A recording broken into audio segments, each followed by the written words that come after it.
자, 보시죠. 그러니까 책 248쪽입니다. 그러니까 양권 4번이요. 주택건설 대제 소유권 확보 원칙 또 예외가 있습니다.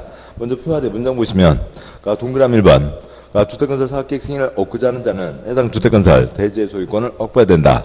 바로 주택 공급 때 콘크리트만 팔아요? 대지 지분도 팔아요? 대지 지분도 파니까 집장사가 집을 지어서 그러니까 B에게 팔려면 그러니까 여기 콘크리트만 파는 게 아니고 대지 지분도 같이 팔아야 되니까 대지 소유권을 확보해야죠. 당연한 얘기입니다. 근데 동그라미 2번 단 다음 다음에 해당하는 경우에는 해당 주택건설 대지의 소유권을 확보하지 못하였어도 사업계획 승인을 신청할 수 있다. 대지 소유권을 확보하지 못했다고요. 그러니까 그러면 그건 뭐 그러니까 나중에 사업 끝나고 넘길 때 그러니까 콘크리트만 판다고요? 아니면 그러니까 대지 지분을 확보할 수 있을 거라고요?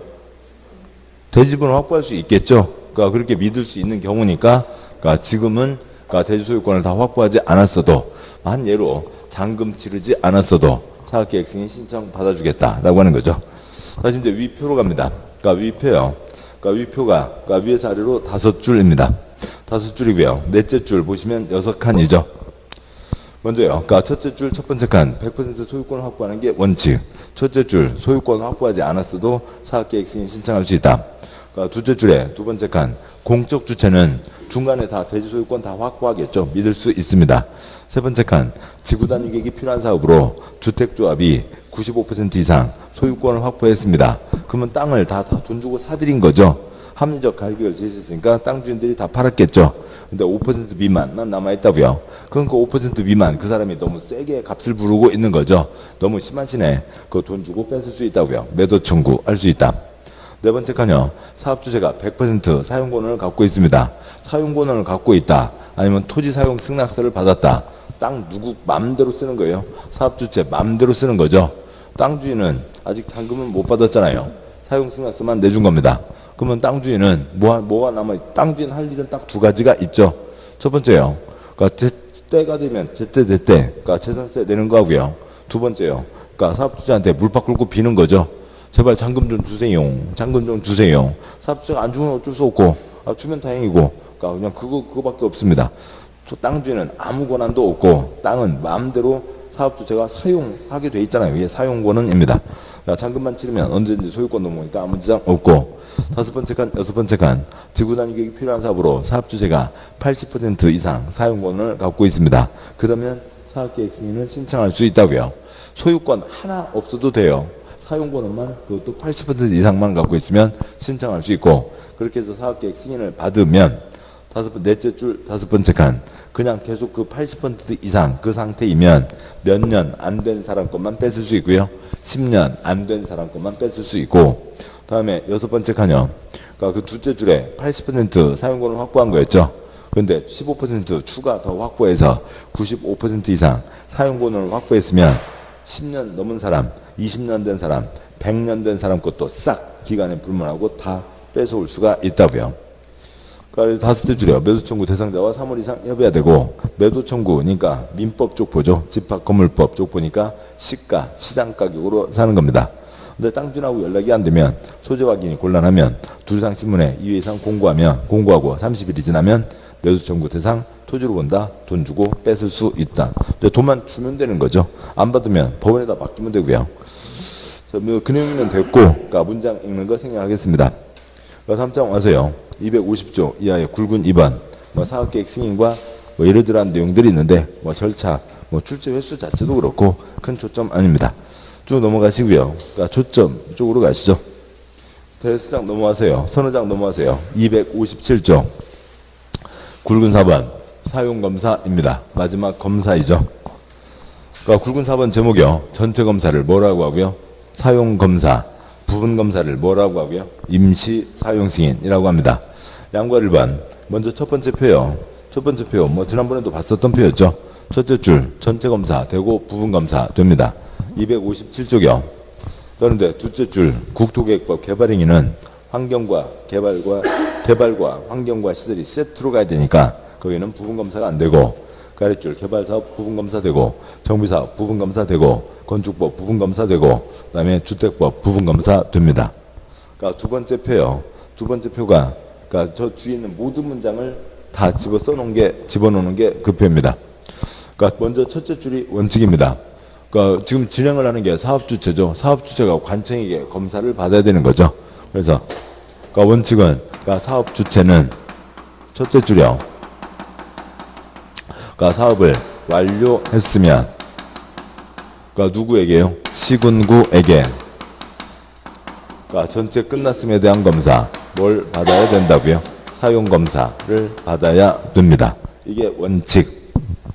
그러니까 사업주가 시군구에게 검사를 받는다. 이게 원칙이죠. 먼저 첫 번째, 그러니까 세 번째 칸 간단하니까 세 번째 칸 보시면 아까도 말씀드렸죠. 7번 보시면 국토부 장관이 승인한 경우에는 국토부 장관이 검사를 하겠다. 그래서 국토부 장관에게 국토부 장관이 승인한 경우는 시군구가 아니라 국토부 장관에게 검사를 받는다. 세 번째 칸은 그게 다고요. 그러니까 첫 번째 칸이요. 그러니까 사업주체가 사용검사를 신청해서 7번 보시죠. 사용검사를 받으면 그러니까 건축법에 사용승인과 비슷하게 되는 겁니다. 그러면 이제 대장에 올라서게 되죠. 대장의 기초에서 등기를 하게 되고, 그 다음에 구분 등기에서, 그러니까 자기 집 이제 온전한 소유자가 되게 되는 거죠. 그러니까 그것의 기본이 사용검사입니다. 그래서, 그러니까 이제 마지막 이때 이제 잔금을 치르고, 그 다음 이제 사용검사 받고 나면, 이제 마지막 이제 잔금을 치르고, 집장사는 잔금까지를 받게 되고, 마무리해서 넘겨주게 되는 거죠. 이렇게 하게 되는데 집장사가 이것저것 사유로 제대로 일을 진행하지 못하고 있다고요. 첫 번째 칸이요. 그러니까 사업주체가 버벅거리면 그러니까 사업주체가 부도 파산 자빠졌다고 치자고요. 그러면 이 사업을 끝내기로 보증한 사람이 있겠죠. 시공 보증자가 또 아니면 그러니까 돈 내고 집 받기를 기다리고 있는 입주자는 칠판이요. 이 소유자를 입주자라고 하는 거죠. 소유자가 입주자인 거고 소유를 입주라고 하니까 아직은 입주 소유한 게 아니죠. 그래서 계속 계약 상태에 있고 돈 내고 있는 사람 입주 예정자가 집장사가 버벅거리고 있으면은 사용검사 신청해서 집을 받아갈 수가 있습니다. 셋째 줄이요. 절차를 이행하지 않고 있으면 그러니까 즉 절차를 이행하지 않고 도망다니고 있다고요. 집장사가 도망다니고 있습니다. 뭐 때문에요? 공사 대금 때문에 도망다니고 있겠죠. 그러면 공사 대금 받을 사람이 누구예요? 시공자이죠. 그래서 시공자도 그러니까 사용검사 집어넣어서 그다음에 잔금 받아서 공사 대금 받아서 나갈 수 있다라고 하는 거죠. 그러니까 집장사가 부도 파산 자빠졌거나 아니면 절차를 이행하지 않으면 다른 사람들이 사용검사를 신청할 수도 있다. 그러니까 외우는 거 아니고요. 그러니까 이 사업을 그러니까 만약에 집장사 자빠지면 내가 끝내줄게. 보증자 돈 내고 집 받을 사람 그러니까 공사해주고 돈 받을 사람이 그러니까 그 절차를 진행할 수가 있는 거죠. 그렇다면 그 두 번째 칸이 복잡한 거죠. 그러니까 먼저요. 전체 검사가 뭐고요? 사용검사입니다. 그런데 이 전체 검사가 사용검사인데 그러니까 그거에 대한 예외로 뭐로도 사용검사를 받을 수가 있냐면 공구별로 분할 사용검사를 받을 수도 있고 그 다음에 5동 중에서 2동만 먼저 씁시다. 동별로 사용검사를 받을 수도 있습니다. 그 두 번째 칸의 셋째 줄이요. 아까 부분검사를 임시사용승인이라고 했었죠. 뭐 단어 이름 갖고는 우리 시험은 주관식 아니니까 초점 아니고요. 전체 검사가 아니라 부분검사를 받을 수가 있다고요. 부분검사를 임시사용승인. 그러면 부분이 뭐예요? 5동 중에서 2동만 쓰겠다고요. 동별로 부분검사를 받을 수가 있는 거죠. 그 다음에 대지조성에서 땅, 그러니까 10만, 그러니까 한 번에 그러니까 30만 이상이면 사업계획 승인을 받아야 된다. 만 제곱미터 이상, 한 예로 10만 제곱미터를 보자고요. 10만 제곱미터인데 그냥 그걸 한 필지로 낼 수도 있지만 2만 제곱미터씩 5토막을 만들고 있다고요. 5토막이 다 끝났으면 완료에 따른 사용검사. 5토막 중에서 2토막만 씁시다. 라고 하는 게 토막별 검사. 근데 토막이라고 써놓으면 무슨 뭐 고등어 가게 왔어요? 몇 토막 내드릴까요? 뭐 닭 볶음탕 사러 왔어요? 닭 토막 쳐드릴까요? 그러니까 땅 토막을 뭐라고 하고요? 구획별 부분검사를 받을 수가 있다. 근데 한 발 더 나가서 뭐로도 부분검사를 받을 수가 있다고요? 세대별로도 부분검사를 받을 수가 있다. 근데 세대별이라는 게 뜻이요. 7번 보시죠. 이런 아파트가 있는데 세대별이라고 해서 101호, 302호, 703호, 905호, 그러니까 1302호 이렇게 찍어서 검사 받는 건 아니겠죠. 그러니까 다른 공사 다 끝나고 생활하는데 지장이 없습니다. 근데 엘리베이터만 무슨 문제가 있다고요. 근데 20층 사람이 나 그냥 도장 찍어줘. 나 그냥 걸어다닐게. 안 되잖아요. 한 3층까지 사람들이 그 엘리베이터 공사할 때까지 다 끝날 때까지 그때라도 좀 먼저 쓰게 해주셔. 뭐 그 정도는 쓸 수가 있다는 거죠. 그래서 더 나가서 세대별로도 부분 검사를 받을 수가 있다. 그러니까 7번 보시죠. 그러니까 색깔로 구분하면 별 어려움 없어요. 그러니까 노란색 전체 검사를 뭐라고 하고요? 사용 검사. 그거에 대한 예외로 공구별 검사, 그다음에 동별 검사를 받을 수가 있다고요. 그다음에 부분 검사를 뭐라고 하고요? 임시 사용 승인. 부분 검사니까 부분이니까 주택건설의 부분은 당연히 동이고 대지조성의 부분은 당연히 구획이죠. 그래서 부분 검사 받을 수 있고 한 발 더 나가서 몇 층까지만 씁시다. 세대별로 부분 검사를 받을 수 있다라고 하는 건데 이 두 가지가 부딪히면 뭔 소리냐고요? 그러니까 5동 중에서 2동만 먼저 쓰자고요. 동별로 뭐 받을 수도 있고요. 사용 검사요. 동별로 뭐 받을 수도 있고요. 부분 검사 받을 수도 있죠. 뭔 소리냐고요? 모르겠어요. 아무튼 지네들은 편한데 우리들은 죽겠죠. 그러니까 뭐 그렇고요. 이제 좀 더 우리 시험 범위를 넘어서 가면 그러니까 이쪽 사용 검사는 그야말로 이 절차, 공적 장부로 이어지는 절차입니다. 그래서 동별로 사용 검사를 받으면 구분 등기가 돼요. 소유권 넘어오게 됩니다. 그런데 여기는 부분 검사는 말 그대로 임시 사용 승인, 그냥 쓰기만 하는 겁니다. 등기가 안 돼요. 이제 그 차이가 있긴 한데 그거는 우리 시험 범위를 넘어서는 거고 아무튼 동별은 양쪽 다 된다. 아무튼 그래서요. 이것 갖고 헷갈려하지 마시고 뭐 너무 화내지 마시고 전체에 대한 예외, 부분에 대한 예외가 한 발씩 더 나가는 거죠. 야, 이상 내용이 전체 그러니까 257쪽, 258쪽 전체 내용을 다 요약한 겁니다. 하나도 빠짐없이 그 표에 다 들어가 있었어요. 저기까지를 보셨고 다음에 259쪽에 3장 주택의 공급입니다. 그러니까 마리조아 30채 실제로는 뭐 1000세대, 5000세대 아파트 단지들이죠. 그걸 하고 있는 것 보고 있는 중입니다. 좀 지우고요. 그다음에 3장 주택의 공급 3장 1절 주택의 공급 기준에 우선 자금과 관련된 건데 굵은 1번 주택사원사채를 넣어놨습니다. 먼저 주택사원사채요. 양과 1번 동그라미 1번 해설. 그러니까 주택사원사채는 8688 그러니까 아시안게임 올림픽게임 그러니까 그때 200만 호 건설이 있었죠. 200만 호 건설 정책을 실행하는 과정에서 딱 한 번 발행하였다. 당시에는 선건설 후 분양으로 주택을 공급하였는데 선풍기 그러니까 공장에서 만들어져 있는 것 중에서 우리가 좋은 거 사는 거죠. 디자인 좋고 가격 마땅하고 성능도 좋아야 됩니다. 자동차, 냉장고 다 마찬가지죠. 그래서 집도 마찬가지라고요. 선건설해서 파는 겁니다. 공급하였는데 건설회사가 200만 원을 건설할 자금이 모자랐다. 그래서 주택 구입을 희망하는 국민에게 주택 건설 자금을 빌리고 그러니까 이 돈으로 집을 짓고 나중에 주택으로 갚는 주택으로 상환한다고요. 주택상환사채를 도입해서 운용하였다. 결국 집값의 일부를 먼저 받는 것이다. 이런 거죠. 그러니까 돈을 빌렸고요. 그다음에 그러니까 예를 들어서 3,500만 원 빌렸습니다. 다음 그거 보시죠. 괄호요. 당시 주택가격이 5천만 원이었던 경우 3,500만 원 정도를 내고 주택상환사채를 구입하였다. 그래서 3,500만 원을 빌렸습니다. 그리고 집장사가 그 돈 갖고 포함해서 집을 짓고 나서 나중에 원금과 이자로 갚는 게 아니라 5천만 원짜리 집을 준다고요. 그리고 이제 1,500만 원을 더 받는 거죠. 그러니까 결국 뭐예요? 집값을 땡기는 거잖아요. 5천만 원짜리 집 중에서 3,500만 원을 미리 땡겨서 그 돈 갖고 집는 겁니다.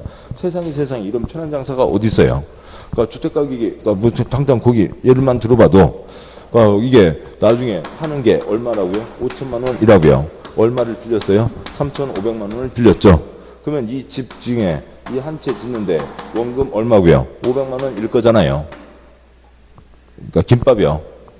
그러니까 김밥집 10%죠. 재료비 10%입니다. 그래서 3,500만 원 빌려서 500만 원 갖고 집 져서 5천만 원 팔고 남은 돈 떼돈을 벌고 세상에 이런 경사가 어디냐고요. 그래서 점 위에서 한 번 더 나아가 예외적 규정이지만 선분양 후 건설 그러니까 집 짓기도 전에 돈을 땡긴다고요. 선분양을 제도를 법으로 만들고 나서는 대부분 선분양 후 건설로 진행하고 있으므로 그 이후 주택상환사채를 발행한 사례가 없다. 8688 뒤로 30년 동안 한 번도 발행한 적이 없습니다. 그러니까 그 뭐요? 그러니까 주택과 이 법안 관리하는 공무원이나 아는 거고요. 일반 주택과 공무원들도 잘 모르고 건설회사는 아예 모르고요. 30년 동안 그 일자리에 있는 사람이 누가 있어요? 그러니까 대한민국에서 주택사원사채 아는 사람이 누구밖에 없어요? 공인 중에서 공부하시는 사람밖에 없죠. 다른 사람 아무도 몰라요. 그러니까 동그라미 번 토주택공사 등록사업자는 주택으로 사용한 사채를 발행할 수 있다. 그러니까 보시죠. 그러니까 집으로 갚겠다고요. 나중에 집으로 갚는 사채입니다. 그러니까 사채, 회사채이죠. 회사에서 돈을 빌린다고요. 그러니까 집 짓는 회사에서 그러니까 국민에게 그러니까 돈을 빌리는 거죠. 3,500만 원 빌렸습니다. 물론 당연히 그러니까 종이딱지 주죠. 사업이 끝나고 나면 그러니까 이분이 그러니까 종이딱지를 내면 원금과 이자로 갚는 게 아니라 뭐로 갚는다고요? 주택으로 갚는다고요. 그러면 집 짓는 회사요. 국가지방청은 행정청이지 회사가 아니죠. 토지주택공사 공기업이죠. 회사입니다. 지방공사 회사이죠. 색깔 구분해서 쓸까요? 여기가 회사고요.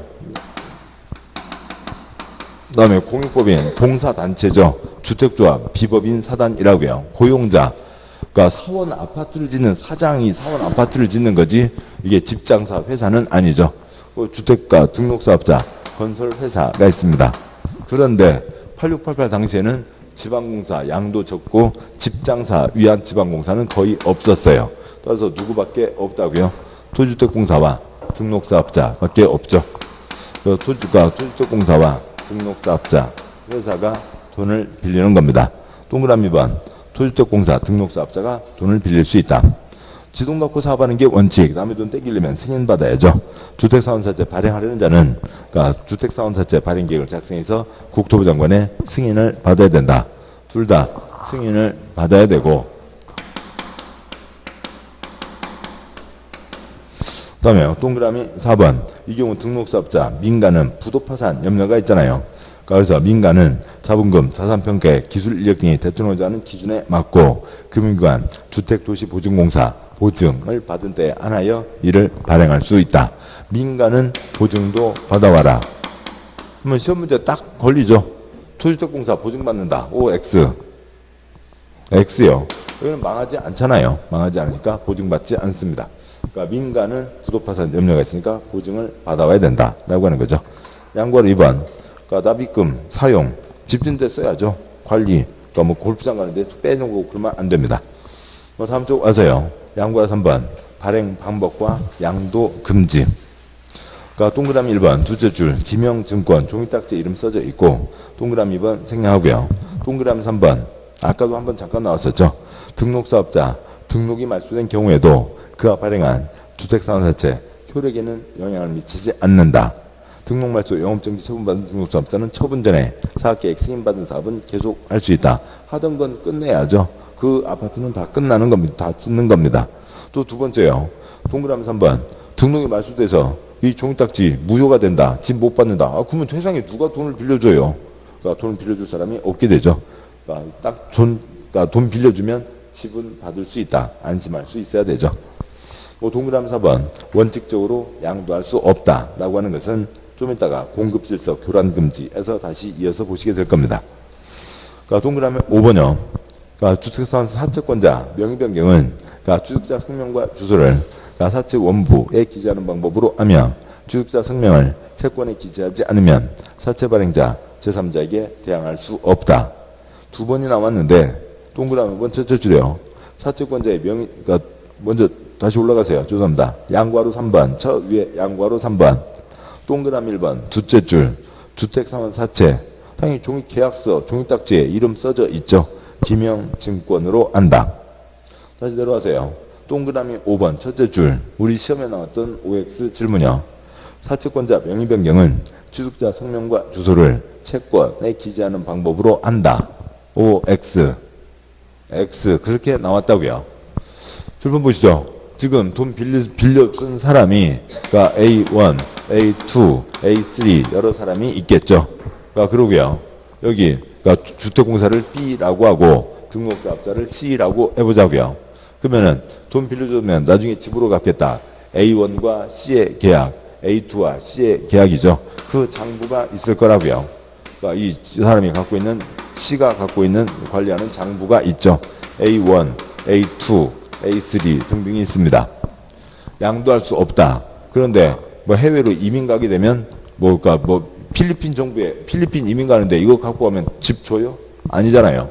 그러니까 그때는 양도할 수 있죠. 양도할 수 있다고 해서 이것을 둘이 다방에서 만나서 그러니까 주택사원 원하면 일부 토지건축물 토지사원채권과 똑같아요. 같은 얘기가 그때 했었던 얘기 그대로입니다. 그러니까 둘이 만나서 여기에 지금 A1 이름이 써져 있잖아요. A1 이름 써져 있는데 둘이 만나서 야 나 이민 가게 됐으니까 내가 팔게. 이거 합법적인 거예요. 둘이 다방에서 만나서 찌직찌직 너 필통에 화이트 있냐? 둘이 써봤자 소용이 있어요? 없어요? 없죠. 지금 누구랑 누구의 계약이에요? A1과 C의 계약이잖아요. A1과 C의 계약이니까 이 계약 변경을 해야 되죠. 그래서 C와 D의 계약으로 C와 D의 계약으로 바꿔야 되는 겁니다. C와 D의 계약으로 바꿔야 되니까 어디에 써야 된다고요? 사채 원부, 그러니까 발행자가 갖고 있는 장부에다 써야 명의 변경이 되는 거죠. 그리고 또 다 나가서 이 종이딱지 김영증권이니까 D라고 종이딱지에다가도 이름을 써놔야 대항할 수 있다가 되는 거죠. 그런 일반적인 내용들이요. 그런 내용들이 포함됩니다. 자, 여기까지 보셨고, 그 다음에요. 그래서 이 주택사원 사채 제도가 있고 나서 선분양이 생겼다고 그랬죠. 물론 시점으로는 약간 앞뒤 차이가 좀 있긴 한데 아무튼 취지는 그러한 취지입니다. 그러니까 261조경 굵은 2번 해설, 그러니까 주택건설, 주택공급 지금도 역시 선건설 후 분양이 원칙입니다. 그 원칙대로 하는 건설회사는 하나도 없죠. 30년 동안 다 선분양으로만 하는 겁니다. 돈 땡길 수 있는데 누가 돈 갖고 집을 지어요. 그러고요. 그러니까 신문에 지금도요. 그러니까 신문 보면 한 달에 2번씩은 나옵니다. TV에 뉴스에 한 달에 한 번 정도는 나오고요. 어디다 시사 프로그램 보면 한 석 달에 한 번씩은 나오죠. 그러니까 아파트요. 아파트 들어가세요.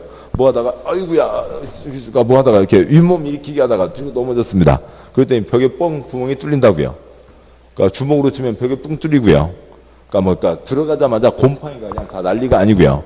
그런 아파트가 셌죠. 만약에 그 아파트를 가서 눌러보고 사겠어요? 안 사죠.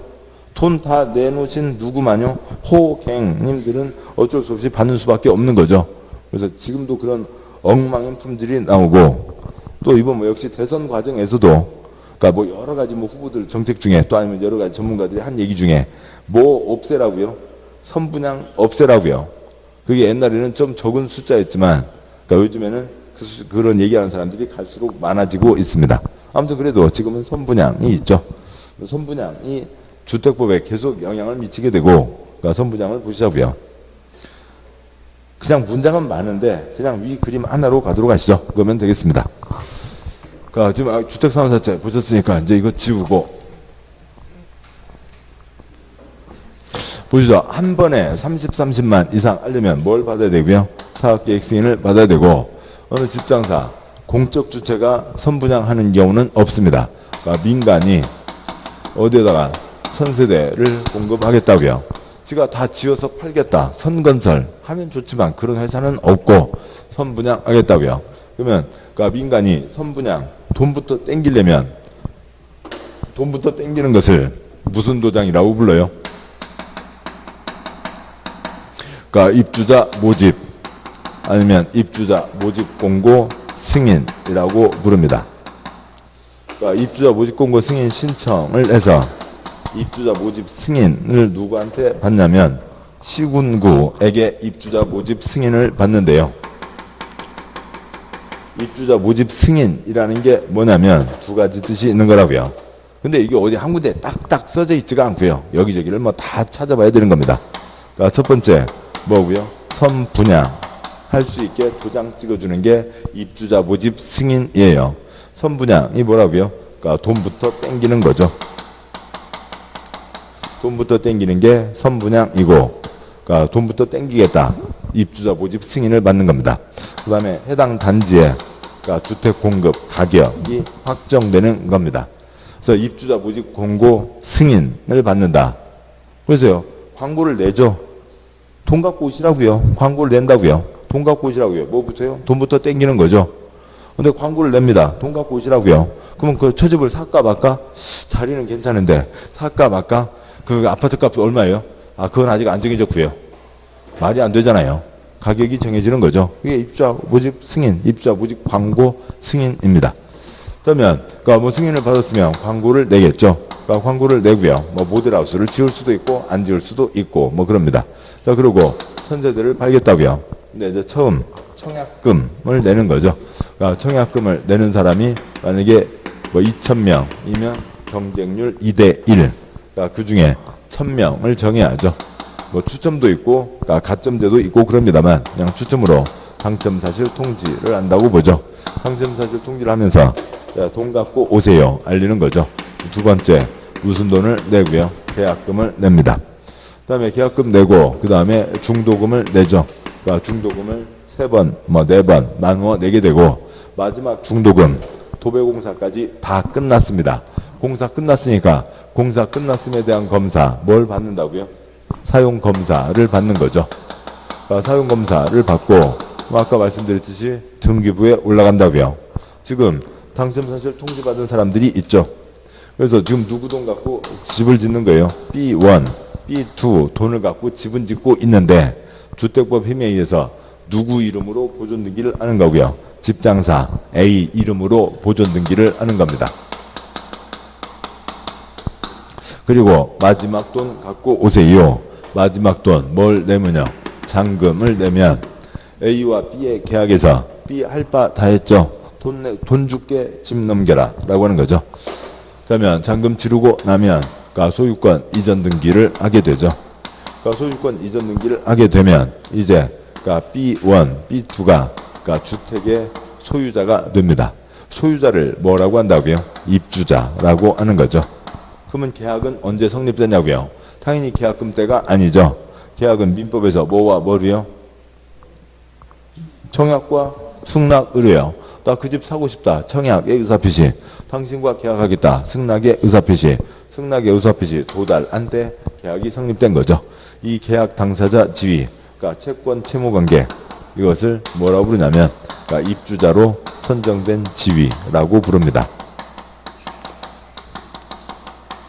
말이 9글자나 돼서 귀찮아 보입니다만 또 이상한 말 만들어내는 것보다는 나아요. 그러니까 돈만 제때 내면 소유자가 되기로 정해져 있다. 소유자가 되기로 정해진 사람이다 라고 하는 거죠. 흔히 이야기하는 분양권, 입주권을 얘기하는 거죠. 그 다음에요. 뭐 이제 이 그림에다 이제 설명으로 추가드리면 세 가지요. 첫 번째요. 지위와 주택은 시간적으로 이어지는 거죠. 그래서 지위를 갖고 있다가 이전 등기하는 순간 지위가 없어지고 주택으로 넘어가게 되고, 두 번째요. 대한민국 20층 아파트 표준 공사기간 3년입니다. 따라서 이 기간이 보통 2년 6개월, 3년 정도가 되는 게 대부분이죠. 다음 세 번째요. 자본주의입니다. 자동차 사고 팔 수 있죠. 집 사고 팔 수 있고 지위 사고 팔 수 있습니다. 모잡자 할 때만요. 투기잡자 할 때만 지위주택을 사고 팔 수 없게 합니다. 자, 그게 이제 다 아래 문장에 있고 설명으로 다 했습니다. 다음 쪽 가시죠. 262쪽. 그러니까 굵은 3번. 그러니까 사업주체가 공급하는 기준. 입주자 모집 승인. 양보 1번. 입주자 모집 승인. 동그라미 1번. 별 내용 없고요. 그러니까 동그라미 2번. 셋째 줄에 작은 1번.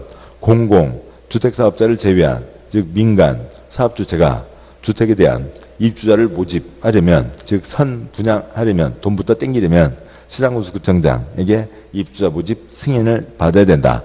민간 주택 돈 땡기는 것 입주자 모집 승인이죠. 그러니까 점이요. 그러니까 민간 사업주체가 복리시설, 단지 내 상가, 관심 있는 사람들에게는 비중이 크고 또 공인중개업 하려고 하시는 분들은 단지 상가에 들어가면 안전빵이잖아요. 큰 단지 상가에 들어가시면. 그런데 지역 주택시장에 미치는 영향은 좀 적은 편이라고요. 그래서 그러니까 민간 사업주체가 복리시설에 입주자를 모집하려면, 복리시설 돈 받고 팔려면 시장군수구청장에게 입주자 모집 신고한다. 복리시설 돈부터 땡기는 거는 신고, 주택은 입주자 모집 승인을 받는다. 양보는 2, 3번, 다음에 다음 쪽에 4번 다 생략합니다. 띄엄띄엄 한번 나왔고요. 다음에요. 굵은 5번 입주자 저축 또 전혀 별개이죠. 그러니까 순위 1순위, 2순위 순위 확보하려고 통장에 가입하는 거죠. 동그라미 1번. 이 법에 따라 주택을 공급받고자 하는 자에게는 미리 입주금의 전부 일부를 저축하게 할 수 있다. 입주자 저축. 그 다음에요. 동그라미 2번. 입주자 저축이란 국민주택과 민영주택. 7번이요. 벌써 찍었군요. 그러니까 국민주택, 민영주택. 그 모든 주택이죠. 모든 주택을 공급받을 수 있는 주택청약 종합저축. 지금은 딱 한 가지만 있죠. 옛날에 통장이 4개가 있었어요. 다 합쳐서 지금은 통장 하나밖에 없습니다. 동그라미 3번. 누구든지 가입할 수 있고, 동그라미 4번. 한 사람이 한 계좌만 가입할 수 있다. 자, 여기까지 보셨고, 다음에요. 264조 아시죠? 3장 2절. 분양가 상한제, 공급, 사고 파는 거죠. 사고 파는 곳에 투기가 끼어들게 된다. 투기잡자, 또 아니면 등등등 이래저래한 것들이 이쪽에 이제 주요 내용이 되는 겁니다. 그러니까 제목 보시면, 그러니까 굵은 1번 공공택지가 있고, 굵은 2번 분양가 상한제 적용 지역이 있고, 265쪽 제일 아래 굵은 3번 분양가 상한제 적용 주택이 있는데, 그 표의 첫 번째 칸 공공택지와 두 번째 칸 분양가 상한제 적용 지역에 분양가 상한제가 적용되고 있습니다. 그 공공택지가 굵은 1번이고 분양가 상한제 적용 지역이 지금 굵은 2번이죠. 보시죠. 264쪽에 굵은 1번 공공택지, 택지 공영 개발, 그러니까 수용 방식의 10가지 신도시를 얘기하는 겁니다. 그러니까 그냥 그 그림은 빼고요. 그러니까 동그라미 1번 공공택지란 10가지 수용 방식의 공공사업에 따라 개발 조성되는 공동주택 건설되는 용지를 말한다. 동그라미 3번 그 10가지 사업이 뭔지는 관계없고요. 동그라미 3번 환지 방식의 개발사업, 환권 방식의 정비사업으로 조성된 대지는 공공택지에 해당하지 않는다. 환지, 종전 토지 소유자에게 새 토지를 주는 거죠. 그대로 바꿔 얘기하면 뭐예요? 새 토지를 누가 가져가는 거예요? 종전 토지 소유자가 가져가는 거죠. 아파트 건설회사에게 팔당 별로 없습니다. 대규모 아파트 단지가 만들어지는 거 아니라고요. 그런 거죠. 그리고 환권도 역시 새 아파트를 짓긴 하지만 종전 토지 건축물 소유자가 새 토지 건축물, 새 아파트를 가져가는 게 대부분이고 남은 거 몇채를 일반 분양하는 거지. 이거는 대규모 공급이 아닌 거죠. 공공택지가 아닙니다. 환지, 환권은 옛날 사람이 가져가는 거죠. 굵은 2번요. 분양가 상한제를 적용하겠다. 이 땅바닥에다가는, 이 지역에는 분양가 상한제를 적용하겠다라고 하는 것을 정하는 겁니다. 그러니까 동그라미 1번. 그러니까 국토부 장관은 분양가 상한제 운용을 위해서 주택가격 상승률이 물가 상승률보다 현재의 높은 지역으로 그 지역에 어찌고 저찌고를 셋째 줄 고려했을 때, 그러니까 주택가격이 급등하거나 급등할 우려가 있는 지역 중 대통령자는 다음 기준을 충족하는 지역을, 그러니까 주거정책심의위원회 심의를 거쳐 분양가 상한제 적용주로 지정할 수 있다. 동그라미 1번. 국토부 장관이 첫째 줄 집값 펄쩍펄쩍 뛰는 곳인데 셋째 줄 주택가격이 급등할 우려가 있으니까 내끼놈 이 선 넘지 마라 라고 하는 거죠. 동그라미 2번. 국토부 장관이 분양가 상한제 적용지역 지정하려면 시도지사 의견을 들어야 된다. 뒷문장 남은 거 별로 없고요. 다음 쪽 표를 보시죠. 265쪽의 표. 가운데쯤에 양쪽 터져 있는 지정 요건, 그 아래 세부적인 요건은 빼고 그 윗덩어리가 초점이죠. 윗덩어리요. 먼저 왼쪽 첫째 줄 집값 펄쩍펄쩍 뛰는 곳으로 주택가격 상승률이 물가 상승률보다 현재 높은 지역으로, 왼쪽이요. 주택가격이 급등하거나 급등할 우려가 있으니까 내끼놈 이 선 넘지 마라. 민간택지, 그러니까 공공택지가 아닌 곳이라고요. 그러니까 민간택지 중에서 그러니까 분양가 상한제 적용 지역. 여기는 분양가를, 아파트값을 어느 선을 넘지 마라. 그것을 적용하겠다. 분양가 상한제 적용 지역을 지정합니다. 뭐 달라고요? 분양가 상한제를 적용하려고요. 누가 지정한다고요? 국토부 장관이요. 어떻게 해요? 시도지사 의견을 듣고 지정하는 거죠. 됐습니다. 오른쪽이요. 오른쪽 첫째 줄부터 역시 집값 펄쩍펄쩍 뛰는 곳으로 주택에 대한 투기가 성행하고 있거나 성행할 우려가 있는 지역에 대해서 투기과열 지구를 지정합니다. 그러니까 투기과열 지구에서는 뭘 못 판다고요? 입주자 선된 지위를 못 판다라고 하는 거죠. 지구에서는 지위를 못 판다. 이번에 619 대책 이라고 해서 그러니까 신문 아직까지도 좀 몇몇 기사들에 나오고 있죠. 멈칫 투기과열지구 지정하나 그랬는데 투기과열지구 한 건도 지정한 적이 없잖아요. 이번에도 안 했습니다. 아무튼 그 정도로 좀 센 의미가 있는 거죠. 아무튼 근데 이제 법으로 써진 거는 세법을 빼고 나면 주택법에 써진 거에서는 지구에서는 지위를 사고팔 수 없다. 칠판이 뭐예요? 이 딱지 갖고 장난치지 못한다라고 하는 거죠. 지위를 사고팔 수 없다. 이건 누가 지정하고요? 국토부 장관도 시도지사도 지정합니다. 어떻게 해요? 서로 얘기하면서 지정한다고요. 거기까지면 됐습니다. 다음에 굵은 3번이요. 그러니까 주택의 분양가격 제한.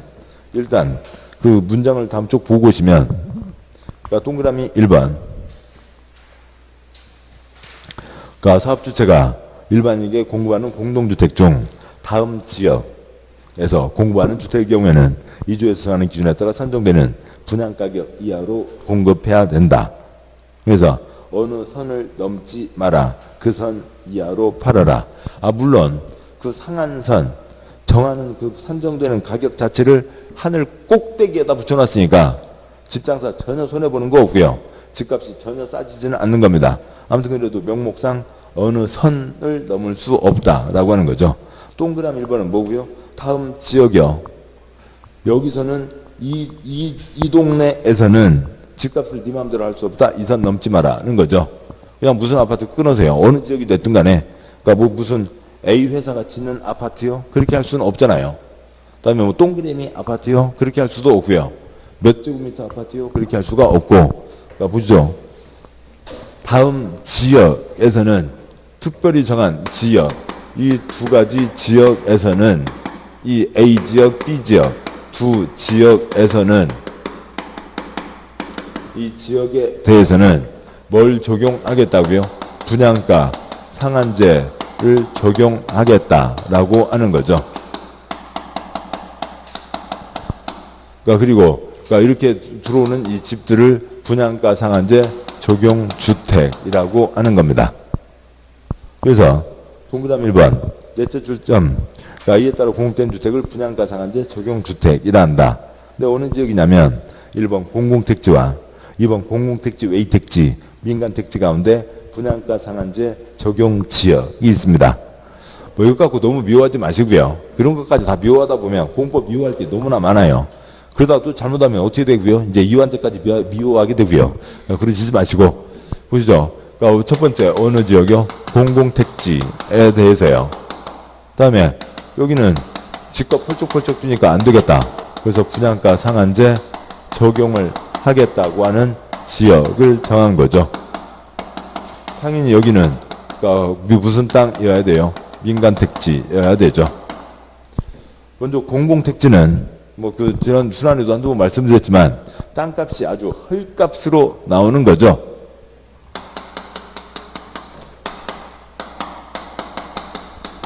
그러니까 판교요. 그러니까 땅을 다 돈 주고 샀습니다. 그러니까 보상금 다 평균 내보니까 평당 40만 원이요. 그러니까 불도저 한번 밀었죠. 불도저 밀고 그러니까 그걸 건설회사에게 크게 조각내서 팝니다. 개발법에서 말씀드렸고요. 얼마에 팔고요? 400만 원이요. 뭐 그렇지만 건설회사를 다 경산한 내인 거죠. 또랑 하나 건너면 분당 당시에 8천만 원 하던 때요. 20분의 1 헐값으로 땅값을 받은 거죠. 보자고요. 그러면은 여기는 여기 아파트 같은 평수라고 하더라도 여기 콘크리트 값 예를 들어서 3억. 그러니까 땅값이 뭐 얼마로 할까요? 뭐 4억이라고 치죠. 그래서 7억짜리 아파트라면 똑같은 콘크리트 여기 3억이라 하더라도 땅값이 얼마라고요? 20분의 1이죠. 20분의 1이니까 얼마여야 돼요? 2천만 원이어야 되죠. 그런 겁니다. 근데 그러니까 또랑 하나 건너서 여기는 7억인데 여기는 3억 2천. 그러니까 뭐 이제 그러니까 이건 이제 못 팔게 전매 제한 가기도 하지만 아무튼 땅값이 헐값으로 나오는 거죠. 근데 이걸 무시하고 집장사가 그냥 옆 동네 그러니까 마을버스 타고 갔다 와요. 옆 동네랑 비슷하잖아요. 그래서 우리 집은 새 거니까 7억 2천만 받을게. 그러면 나쁜 사람이죠. 그러니까 집값을 지 맘대로 하면 안 된다고요. 이건 예를 들어서 3억 5천 그것만 해도 그러니까 평균 이익보다 이거 다 이익 포함되는 건데 거기서도 3천만 원을 더 받는 거죠. 그래서 땅값을 헐값으로 받았으니까 집값을 옆 동네하고 똑같이 지 맘대로 해서는 안 되는 겁니다. 계속 강조드리는 거고요. 그래서 공공택지는 땅값을 헐값으로 받았으니까 집장사가 집값을 지 마음대로 하면 안 되죠. 당연히 뭐가 적용돼야 되고요. 분양가 상한제가 적용돼야 되는 겁니다. 그리고 다음 여기 분양가 상한제 적용 지역은 그러니까 이런 곳은 아닌데 그냥 분당 옆에 뭐 그쪽 어디 뭐 이제 광주로 이어지는 어느 동네라고 치자고요. 세종 옆에 뭐 공주의 조치원 어디라고 하자고요. 여기는 뭐니까요? 걱정되니까요. 아까 집값이 급등하는 우려가 있잖아요. 집값이 급등하고 있으니까 내끼놈 이선 넘지 마라 라고 하는 거죠. 대한민국 땅바닥 중에서 이 두 개 땅바닥에다가 실제로 이게 1%밖에 안 되고 이건 빵 퍼센트 한 건도 없으니까 뭐 명목만 있는 겁니다만 여기다 지정한다. 그래서 지금 여기와 이게 똑같은 거잖아요. 이름 자체로는요. 분양가 상한제 적용 주택 분양가 상한제 적용 지역이 그 안에 분양가 상한제 적용 지역이 있다고요. 근데 아무튼 취지를 잡으셔야 되고 법이 엉망진창 써져 있는 건 엉망진창인 거고 뜻은 잡으셔야죠. 동그라미 2번 다음에 대해서는 분양가 상한제를 적용하지 않는다. 뭐 이렇게 나와요. 작은 1번에 5번, 작은 2번에 5번, 10번이 나왔어요. 그러니까 도경관에 대해서는 분양가 상한제를 적용하지 않는다. 집값 네 마음대로 받으세요. 작은 1번 도시형 생활주택 이것저것 다 풀어주겠다. 2번 경제자구역 외국인 투자가 초점이죠. 3번 관광특구 역시 외국인 투자가 초점입니다. 그래서 도경관에 대해서는 분양가 상한제를 적용하지 않는다라고 하는 거죠. 뭐 굵은 4번 생략하고 그다음에 이제 굵은 5번 그러니까 입주자 모집 승인 돈부터 땡기는 거죠. 해당 단지의 가격을 확정해 주는 겁니다. 그걸 위해서 동그라미 1번 시, 군, 구는 주택의 분양가격 제한 등에 대한 사항을 심의하기 위해서 분양가 심사위원회를 설치 운영한다라고 하는 게 있습니다. 여기까지 보셨고 잠깐 쉬고 그다음에 이제 뒷내용 이어가도록 하시죠. 잠깐 쉬겠습니다.